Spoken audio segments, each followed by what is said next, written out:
Vote निकलते हैं डब्बों से वो दर्ज कर दिए जाती हैं। पोलिंग स्टेशन पे उम्मीदवारों के या कम से कम उन उम्मीदवारों के जिनको जीतने का ख्याल होता है कि हम जीत सकते हैं, उनके पोलिंग एजेंट भी मौजूद होते हैं। तो उनकी निगरानी में यह अमल होता है। पोलिंग एजेंट साहिबान दस्तखत भी कर देते हैं फॉर्म 45 पे, और ये हमारे कानून की एक बड़ी, मैं समझता हूँ, ताकतवर शक्ल है।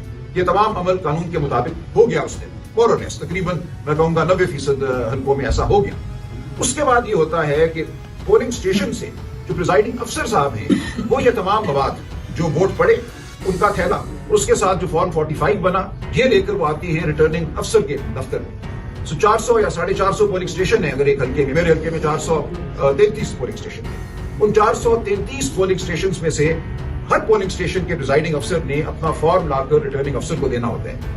कानून ये कहता है कि रिटर्निंग अफसर के दफ्तर में तमाम उम्मीदवारों को हक हासिल है कि वो बैठे, और जैसे जैसे ये फॉर्म आते हैं उनकी निगाहों के सामने वो आए, उन फॉर्मों में जो